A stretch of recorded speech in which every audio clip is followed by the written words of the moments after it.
All right, so just another couple questions to jot down as you're thinking about these people. You're just brainstorming in your head.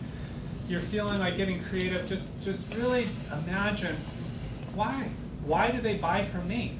It's a tremendously powerful tool to help you understand what's unique about you and what your benefit is, what your selling thing is from an objective point of view.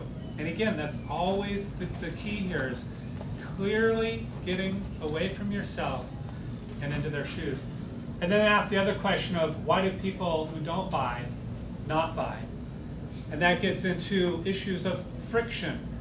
Somebody comes to your website and maybe they don't buy because you don't have that photo on the homepage yet. And they're looking at it and they're going, well, this doesn't look good. Maybe they don't buy because you have a site under construction kind of thing, and that hits their confidence and trust level. And it may be subconscious. They may not even know what's going on. So you have to kind of just imagine this. What do they buy from you and why do they not buy? It's just a quick shot of several years ago, one of our meetings, this is what Karen and I and the rest of the team were brainstorming on. What are our people coming to our site wanting? What are they wanting to do? I mean, it's messy, but that's the kind of thing you got to do with your own thing. People coming and doing all sorts of stuff.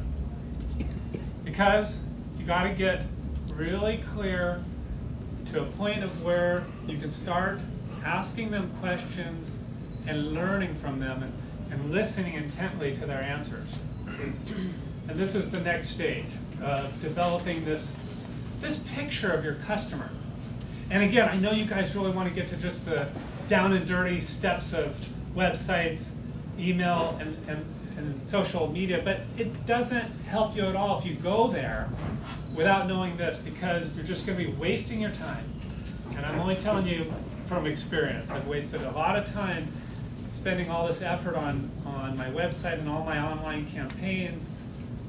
Now I know who my customer is very, very precisely, and so it's a much more efficient process. But surveying your customers and listening to the responses, and then you want to absolutely make sure that you put what you can into action. You can't, of course, do everything that they ask, but you can put some stuff in, and you can just let them know, give them a hint that you're listening. That's really important. You don't want to just be sending out surveys all the time and then you get this feeling like you don't care about them. And then I find this difficult, but if you can, follow up. And I have a hard time with the time to do it, but I do what I can, and my wonderful staff does a lot of it. But if you can just send them a quick email, thank you for XYZ, then it'll mean a lot. If you can pick up the phone and call them, if they said they're okay with a phone call, it's again golden. You have a 20-minute phone call and you get all sorts of information again, you just about their frustrations and their needs and wants.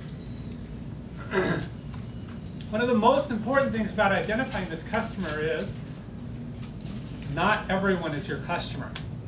I kind of gave you guys a little trick question on the survey for those of you who filled it out. Who can you afford to offend? Who are you okay with offending? And almost universally, most of you said no one. I do not want to. Why would I want to offend anyone? I want to be nice. And there is the meaning of the word offend can be that, yeah, like you're being rude. But it can also mean like take offense in, like they just don't jive with you for no good reason. You have to be very clear on who you can afford to let go. Because if you try to please everyone, you're just going to be spending so much money. It's going to be expensive, and you're not going to end up pleasing the people that matter the most. Very clear. So the 80-20 rule is this idea that 80% of all your business comes from 20% of your customers.